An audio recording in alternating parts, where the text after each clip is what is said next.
Hello and welcome back to the another episode of Daily News Quiz Analysis for IAS Prelims 2025. It is 29th December today, and in this video we are going to solve different types of questions which are very much relevant for your preparation. Before we start solving these questions, I would like to give you the brief introduction about the video so that if you are new to this channel, you will get more connected with it.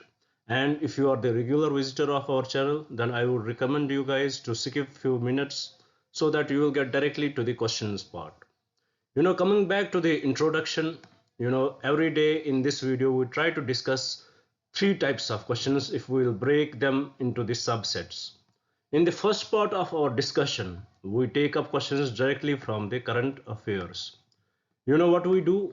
Every day we try to take up the most important articles from the newspapers. We break them down into the simplest language possible and we try to derive the possible prelims based questions from those particular articles so that it will give you an idea how you should approach your newspapers, what part of the newspaper is important with respect to the prelims preparation, and how UPSC faculty can frame a possible question from that particular article. So this is what we discuss in the first part of our discussion. After solving these questions with respect to the current affairs, we shift our approach towards the another part of our discussion where we solve questions directly from the static part. You know, if you had followed me, you would definitely know questions from the static topics. Right now, we had started with Indian polity and we had reached to fundamental duties. Today, we are going to discuss the introduction of the fundamental duties and frame a possible prelims based question from that part only so that it will give the idea how you should approach your static topics. And sometimes there are small and discrete points in the static topic which we often ignore, and trust me, UPSC has this habit. They will ask you questions from those uninterested topics also. So by solving these questions here, we will give you the idea what part of this static topic you should prepare, how you should prepare, and how the questions can be asked. So this is what we do in the another part of our discussion. After solving questions with respect to the current affairs and from the static topics, we shift our approach towards the last part of our discussion from the where we solve some previous year questions to be more precise. As it has been said by many that if you are preparing for UPSC exams and you are not going through the previous year questions which were asked by UPSC, then your preparation is going in wrong way. You have to go through your previous year questions because UPSC has this habit to ask you to frame the questions in different ways, to frame the same question in different ways. They can repeat the questions, they can repeat the statements. So it becomes, it becomes mandatory for a UPSC aspirant to go through the previous year questions, and that's what we are going to do here. We will solve these questions. We will try to find out what is the vocabulary used by UPSC, how they are framing the same questions in the different ways, and how we can solve these questions if we don't have the proper knowledge, what are the methods to solve those questions, and also how we can implement this knowledge in the upcoming exam. This is what we do in the last part of our discussion. So this is in a nutshell what we are going to do in this video, what we are going to discuss in this video. Now before we will jump to the questions, we will start solving these questions. I would like to request you guys few things which I believe if you will follow, it will definitely help you in clearing your exam. And that is, start developing your own question bank from these questions. If you are following me and you are preparing for UPSC prelims, you know what you should do? You should start writing down these questions or at least take the screenshot of these questions. When your exams would be near, at that time, I'm talking about the month of May, when only few days are left, and at that time you would want to revise everything. You would want to go through the static part, you would want to go through the CSAT, you would want to go through the new current affairs of the year, you would want to go through the previous year questions, but the time does not permit you. And if at that time you have these questions with you, these questions would definitely connect you with the current affairs. They will connect you with the static part. They will give you the analysis of previous year questions, and definitely, it will boost your confidence before entering the exam hall, and it will definitely help you in million ways in cracking the exam which you are preparing for. And also, who knows, as our sources are same as the sources which the UPSC faculty uses for framing the paper, who knows, many questions can coincide, or if not the questions directly, many statements can coincide, or if not the statements either, definitely the concepts would come. and if you have this knowledge about these concepts, it will become easier for you to crack the questions. So this is what I want from you guys, to note down these questions, develop your own question bank, and it will definitely help you in clearing your exam. Now after that, I would like to request you one more thing, that is, please do subscribe the channel, share it with your friends so that they may also get benefited from this initiative, and do write in the comments what do you feel about the video. If we have to bring anything new in here, we will try to bring it for you. This initiative is for you guys, and if we are lacking somewhere, if we are if we are making any mistakes, we are humans, we try our best to not make any mistake. If any mistake is found anywhere, do write in the comments, we will try to clear that. Now with this, let's start with the question number 1 here. It is about the Panama Canal. Now let's see what does the question say. It says, with reference to the Panama Canal, consider the following statements. Before solving this question, you may ask me a question here, that sir, why we had brought this question here, what was the need of that? Trust me, this question is very much important with respect to the current affairs today. There was an article directly in the newspaper which talked about how there is a change in the US government, and Trump is going to be the president there, as he has won the elections. And he made a statement with respect to the Panama Canal, that USA government should control Panama Canal back. They should control it back from the Panama. They should take it back from the Panama itself. So this is a very controversial statement made by the US, which is US president, who is going to be the president, Donald Trump. So with this, let us dig deep into the Panama Canal. Let's try to understand its little bit history. It connects Atlantic Ocean with the Pacific Ocean, which is very much clear. It has been the best trade route in that particular part of the world. With respect to this Panama Canal, it was constructed in 1999. Actually it was constructed by USA, and it was under the control of USA for many years, and it was given to the Panama in 1999. It was given to the Panama government. It was handed over to Panama government. Earlier, about Panama, we should know a few things. That Panama, it was under the control of Colombia. It was under the control of Colombia in approximately in 1903. They got their independence, and this trade route was very much needed for connecting the Atlantic Ocean to the Pacific Ocean. This route was very much needed, and first of all, in approximately around this period, the French government, they started to develop this canal, but unfortunately the French were not able to do so. For them it was very much complicated. They were not able to do so, and they gave it to the then came the Americans, then came the USA, who started the construction of this canal. And it was in 1914, to be more precise here, in 1914 it was constructed, and it was ready for the route. The route started in 1914 itself. So with this, it was under the control of the after that it was under the control of the USA government. And in 1999 it was handed over to the Panama government. So after that, now coming back, it is little history about the Panama Canal itself. It was earlier its construction was started by French, but they failed in it. Then USA came, they started its construction, and in 1914 it was completed, and the trade route started in 1914. In 1999 it was given to the Panama government. So this is little history which you need to know about it. Now what is the issue here? The issue here is about this Panama Canal. It is very much it is the artificial canal. It is the man-made canal, and it depends upon the water flow in this Panama Canal. It depends very much upon the rain. It depends upon the lakes which feed the surrounding lakes, which feed surrounding the rivers, which feed this Gatun Lake. So it is very much dependent on it, and if by any chance the water is not that much available, then the transportation in this canal becomes very much difficult.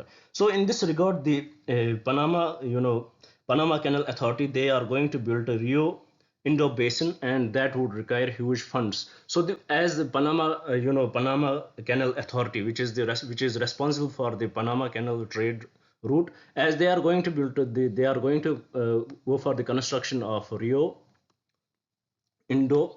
They are going for the construction of Rio Indo Rio Indo Basin, and it will require huge funds. For this to make this project possible, they are going to increase the tariffs in this region.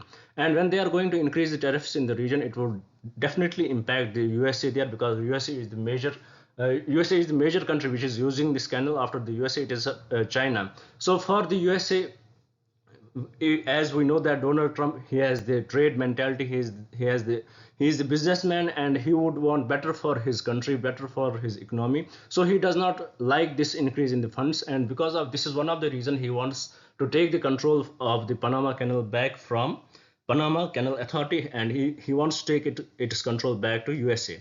And the another reason for this is the another reason it is because of the strategical importance, because in the Panama Canal, as it is very much near to USA, near to USA states.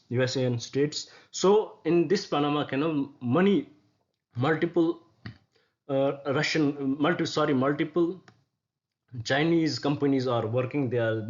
Multiple Chinese companies had built ports there, and it does not go well with the foreign policy of USA. With China being that much near to USA, it is not good for USA. So because of these reasons, China does want to take the control of Panama Canal back. So that is why the USA, the USA president, who is going to be the president, had made the statement that we want this canal, Panama Canal, its authority, its management back from the Panama Canal Authority, which is right now managing it.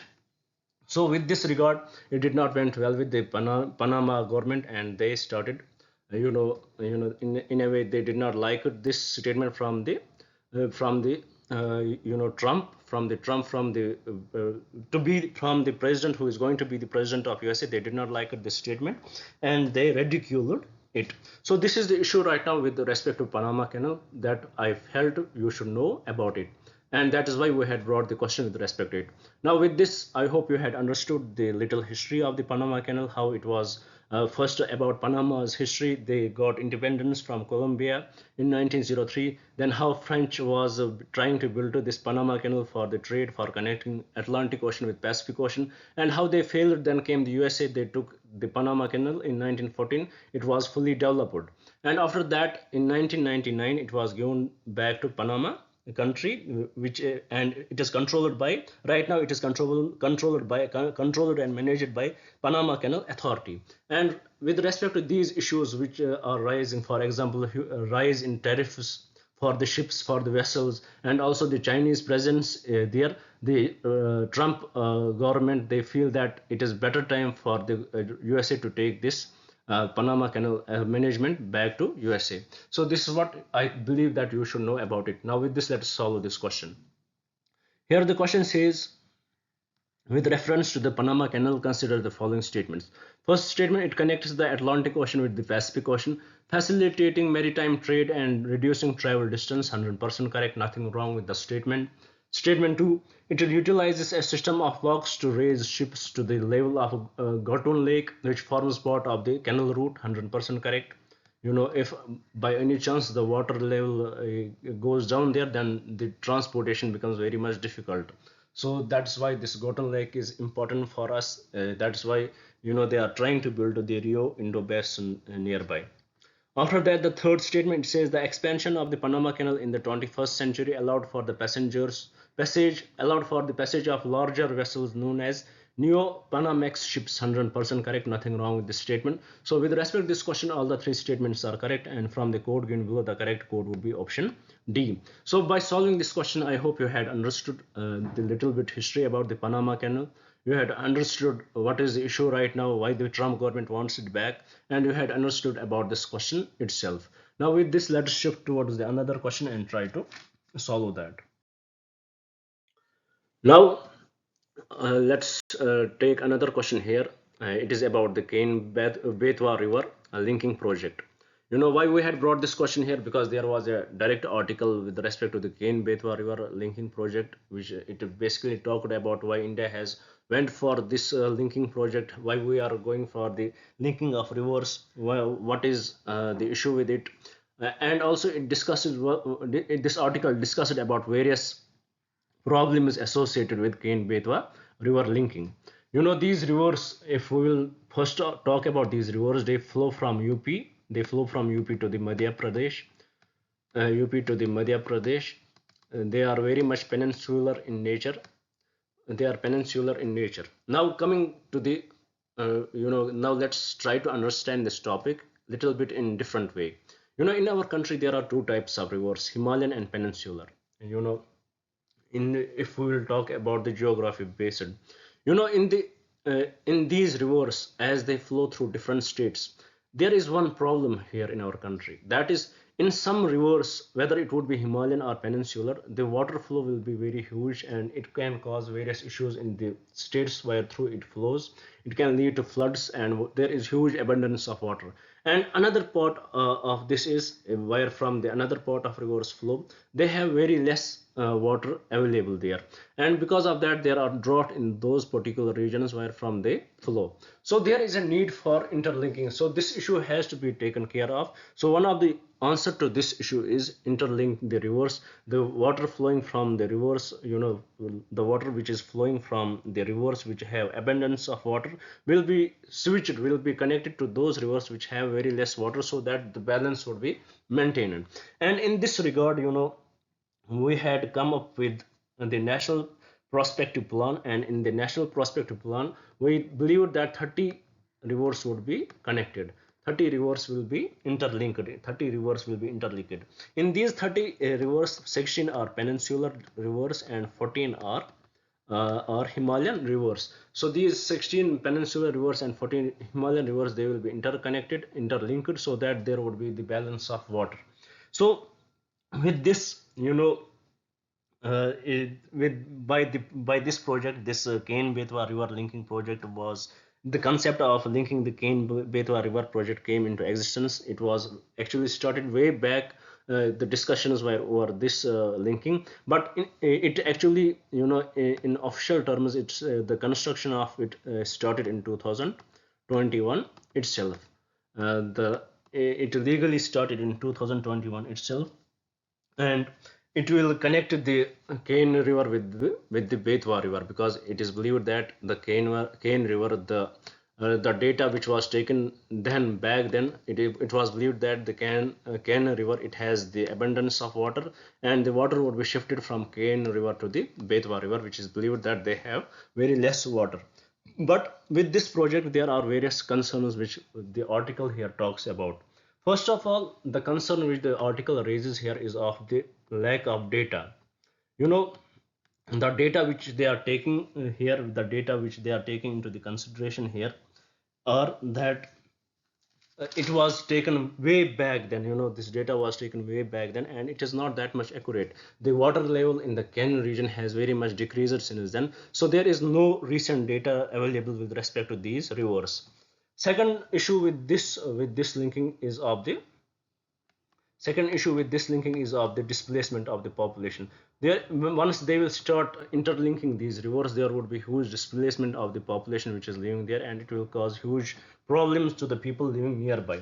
Third issue, which is the major issue right now, as we are leading towards the global warming issues, we are leading towards the ecological problems right now, which are the basic concern of right now for everyone. It is of the ecological ecosystem, loss of ecosystem.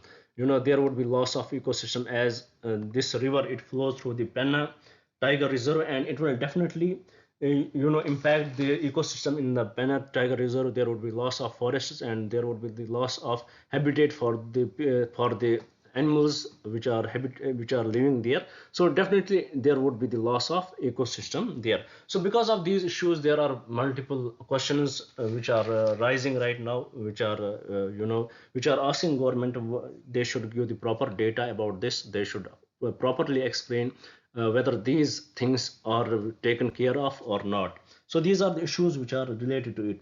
And what are the benefits related to this linking? The agriculture sector will be supported. Agriculture sector, once the water is available to the every state equitably, the agriculture will be supported in a better way. Then there would be sufficient drinking water available to the people living in this region. Agriculture will be supported, sufficient drinking water would be available, and also we can harness this water into the electricity. We can develop different dams, and we can harness this water into the electricity. Once we connect these rivers, the flow will increase, and we can harness this flow into the electricity. So these are the major advantages of linking these projects, and these are the major issues associated with it. For example, loss of ecosystem, displacement of population, and also no real data is available with respect to the Kane River. So this is what we need to know about it, and with this, let's try to solve this question and get more idea about it. Here the question says, regarding the Kane Betwa River project, which of the following statements are correct? First statement, the project aims to transfer surplus water from the Kane River to the Betwa River, both tributaries of the Yamuna. 100% correct, nothing wrong with the statement. Second statement, a portion of the Panna Tiger Reserve is expected to be submerged due to the project's implementation, which will definitely lead to ecosystem loss of ecosystem. Third, it is also correct. Third, the project primarily aims to benefit the drought-prone Bundelkhand region spanning parts of Madhya Pradesh and Uttar Pradesh. 100% correct, nothing wrong with the statement. So with respect to this question, all the three statements are correct. All the three statements are correct. With this, I hope you had understood what is the context of this question, why we had brought it here, and also you had understood the issues related to Kane Betwa river linking. You had understood the advantages of this, and when it has started, when the working of this project had started. Now with this, let's move to the another question and try to solve that. Here the question is with respect to the Prohibition of Child Marriage Act 2006. There was an article, basically a case study in the newspaper, which talked about how a teenage girl, she went to the NGOs, and she had four sisters, and their father wanted to marry them all. And she went to the NGO, and by the help of the NGO, that particular organization, they were able to stop this marriage, and how it inspired the Rajasthan government for the reforms. So this is a nutshell about the article which was in the news today. You know, and this article basically talked about various issues why parents in these particular regions are going for child marriages, even though we have, we have strong ban on child marriage. For example, we have this child marriage prohibition of child marriage act 2006. We have, you know we have, with regard to this, we have Hindu marriage act 1955, as they prohibit, they ban the child marriage, but still why people are going for that.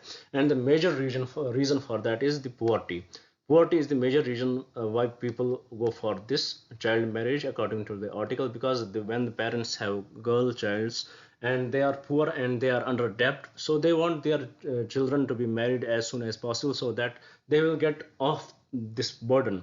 And with regard to this case which was mentioned in the article here, it also mentioned that the solution to this problem is to provide these, to first of all to educate the people what this girl child, it is not a burden, to educate people how they should how they should overcome through these problems. And the problem associated with this case was the parent was under debt, and so to that parent there were some opportunities were created by the NGO, so that that parent will get the opportunity to work, and he will be able to feed their children.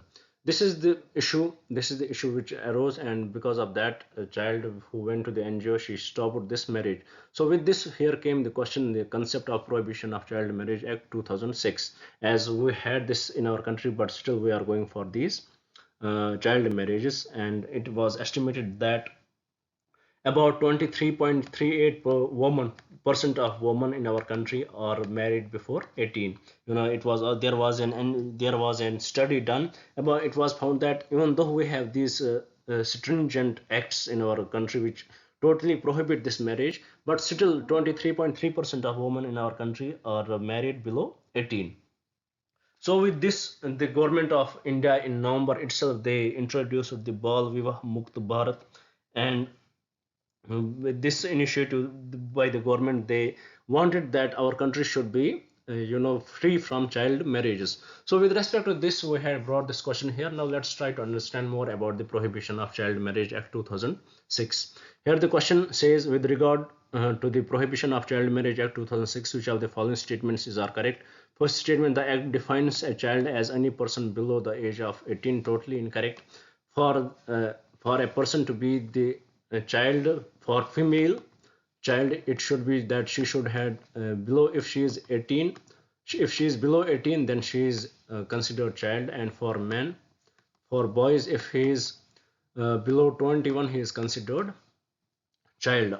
Or we can say if he has not completed 21 years, he is a child. For a female, if she has not completed 18 years of her age, then she is a child. So first statement totally incorrect.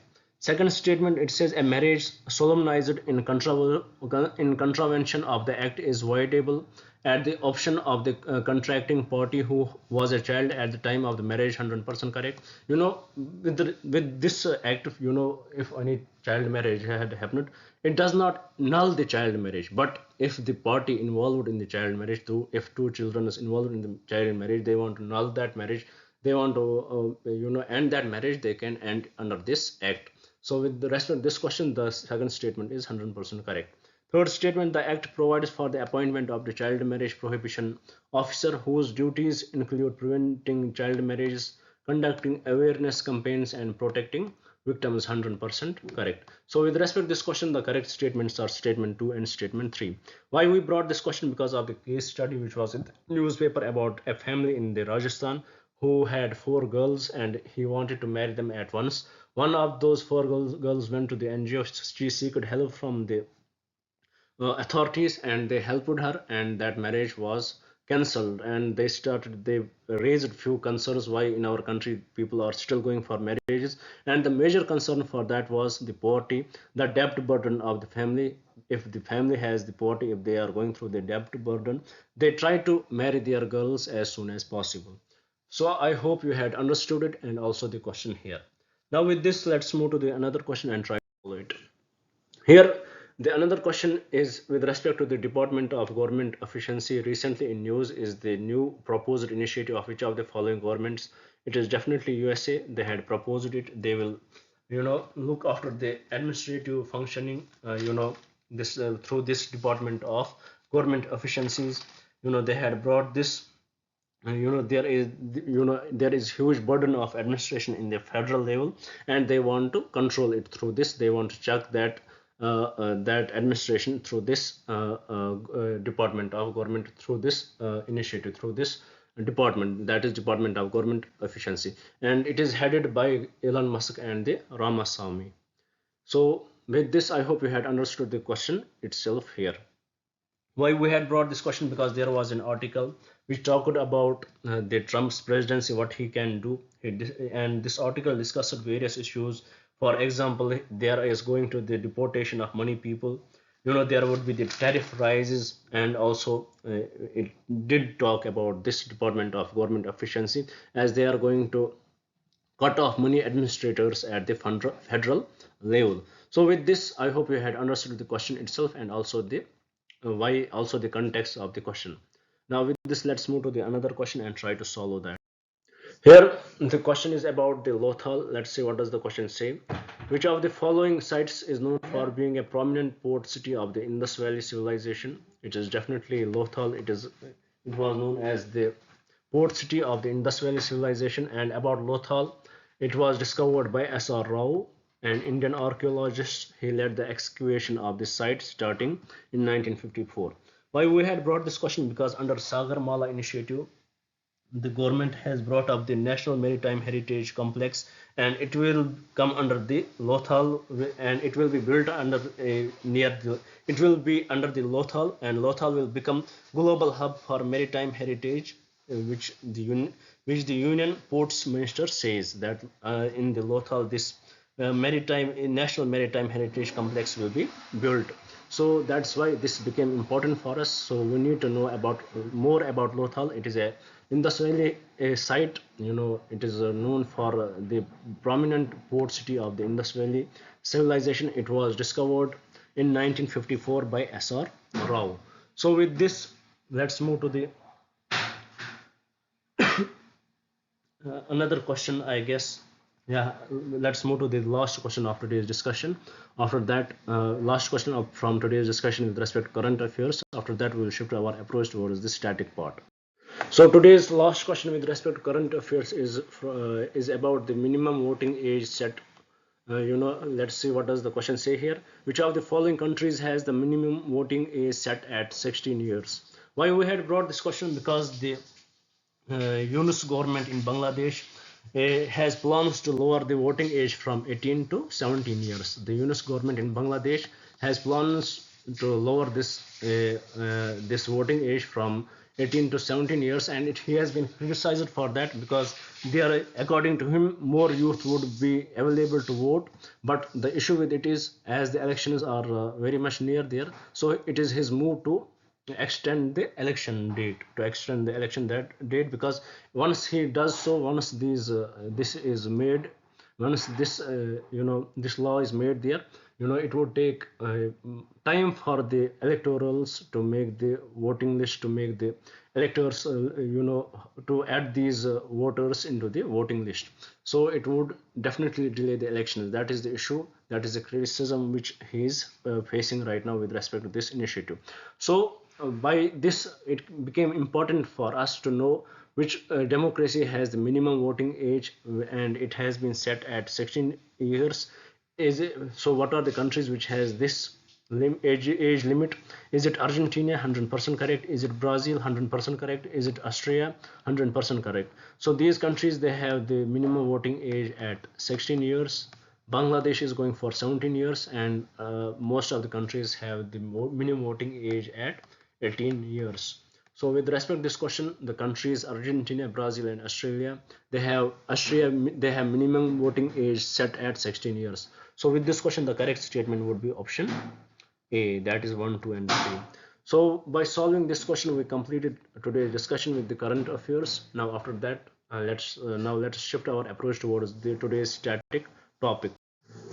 You know, as recently we completed our DPSPs, as DPSPs belong to part 4 of the Indian Constitution. Now after DPSPs, it becomes important for us to understand the fundamental duties. And about fundamental duties, we need to know it does also belong to part 4A of the Constitution. Initially, it was not part of the Constitution, but by the help of the 42nd Amendment to the Constitution, it was brought in. This fundamental duties are found in Article 51A of the Indian Constitution. Article 51A of the Indian Constitution contains all the fundamental duties.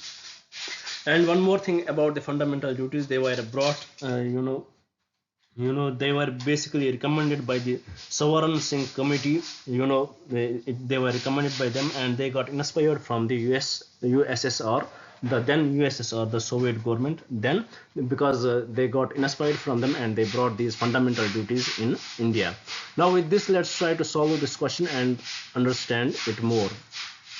As the question here says, it talks about which of the following statements about the introduction of fundamental duties in the Indian Constitution are correct. First statement: fundamental duties were introduced by the 42nd Constitutional Amendment Act of 1976. 100% correct.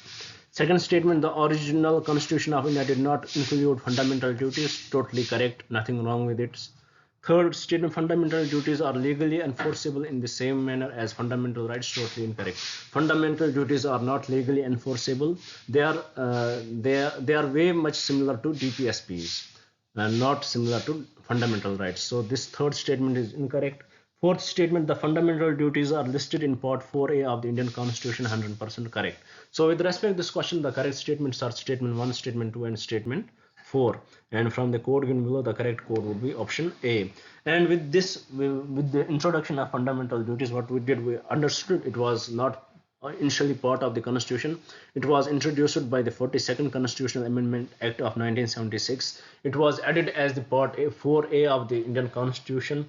It was recommended by Sovereign Singh Committee, who was appointed to review the constitution, and it is being borrowed from the United Union of Soviet Socialist Republics, that is USSR. It has been borrowed from them, and rest we know through this question. So this was the basic introduction about the fundamental duties, and from tomorrow we will discuss what are the articles, what does these fundamental duties say, what does it want us to do. We'll understand it from tomorrow. We'll start solving questions with respect to that from tomorrow. With this, I hope you had understood the basic introduction of fundamental duties, and now let's move towards the last part of our discussion, where we will solve the previous year. As right now we are discussing questions with respect to the physical geography, and we had brought a question which was asked basically in 1996. This question was asked. So let's see what does the question say. The question says, which of the following layers of the atmosphere is responsible for the deflection of the radio waves? Is it troposphere? No. Is it stratosphere? No. Is it mesosphere? No. It is definitely ionosphere. So this ionosphere is responsible for the deflection of radio waves. With respect to these spheres, we would understand it when we will take up the geography session.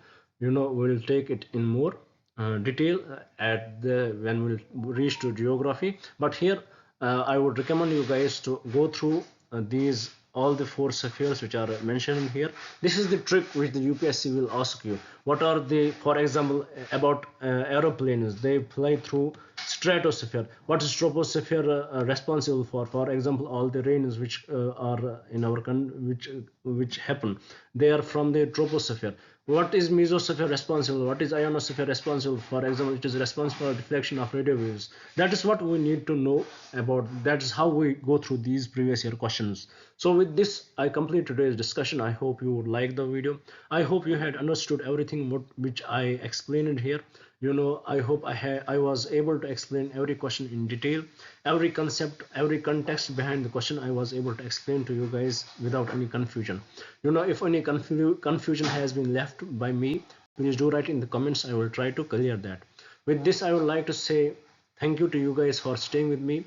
Let's meet tomorrow at the same time. Till then, goodbye.